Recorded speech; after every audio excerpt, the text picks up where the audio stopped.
केवल 30 केजी। हमारी पुरानी फ़ोटो देखें तो पहचान ही नहीं पाएंगे।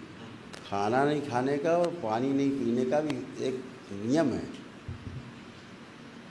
दो तरह से काम करते हैं कि शरीर को ध्यान में रख के या फिर अपना मानवीय लक्ष्य है उसमें।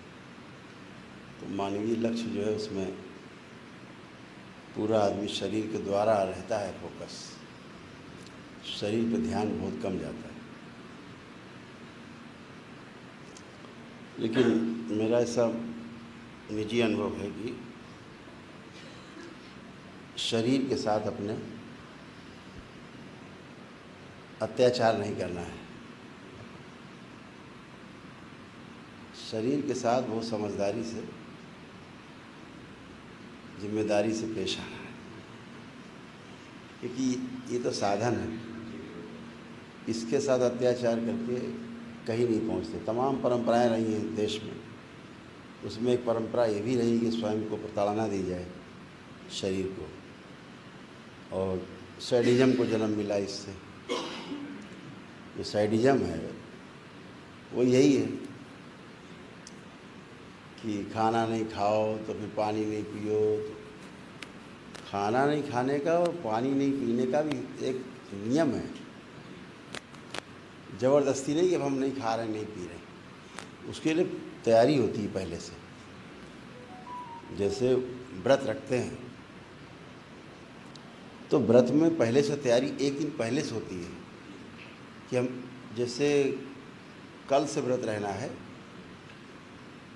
25 तारीख से, तो हम 24 को उपवास रखते हैं पहले।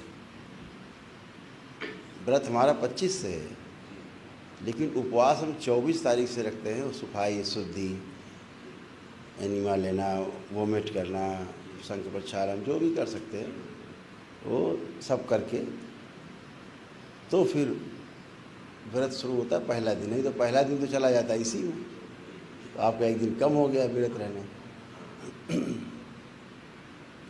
व्रत का शाब्दिक अर्थ ये कि विरत रहना है। व्रत का शाब्दिक अर्थ विरत रहना। विरत तो किस चीज़ से विरत रहना है? भोजन तो फिर खाना पड़ेगा आपको, तो 4 से 10 दिन, 15 दिन, महीना, 4-6 महीना बाद फिर करना पड़ेगा ना। तो कहाँ विरत रह पाए? ये सहयोग जरूर करता है। भोजन हम क्या करें क्या ना करें, ये चीज़ तो ठीक है। हम भोजन बिल्कुल ही नहीं करेंगे, ये बिल्कुल ठीक नहीं। ये हमारे अनुभव हैं। हमने भोजन नहीं किया, 2-2 वर्ष भोजन नहीं किया, शरीर को सुखा लिया था। 30 किलो के रह गए होंगे उसके, 30 केजी, केवल 30 केजी। हमारी पुरानी फ़ोटो देखें तो पहचान ही नहीं पाएंगे। रखी है फ़ोटो पुरानी। 30 केजी, हड्डी हड्डी रह गई थी। लेकिन ऊर्जा बहुत थी। फिर भी उसका दुष्परिणाम भी है। शरीर को बहुत सुखाना नहीं है, संतुलन ठीक है। इसी बात बाबा की हमारी पहली मुलाकात ही इसी मुद्दे पे हुई थी। जो हमारा उन्होंने जो अहंकार था वो पहले दिन ही तोड़ा था कि आप भोजन न करके कोई बड़ी बहादुरी नहीं कर रहे हैं। ये एक बाल सुलभ जिद है कि नहीं कर रहे, ठीक है, लेकिन भूख लगे तो भोजन करिए, प्यास लगे तो पानी पिया जाए। सिंपल है।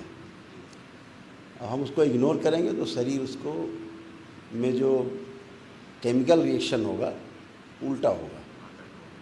जैसे पानी पीने की इच्छा हो रही है, अब हम पानी नहीं पीते तो शरीर क्या करेगा? आप शरीर को तो जल की आवश्यकता है, तो हमारी कोशिकाओं से, पूरे शरीर से जल को तोड़ के निकालेगा। सिंपल बात है। बिल्कुल गुरुदेव, बिल्कुल।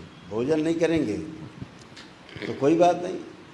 जिस भोजन से आपके शरीर के अंग बने हैं, कोशिकाएं, सेल्स, सारी बॉडी मसल्स बने हैं, तो सबसे पहले मसल्स और उसी पे बीतती है जी। उसको तोड़ खाएगा शरीर। शरीर तो को चाहिए भोजन चलने के लिए, एनर्जी चाहिए जी।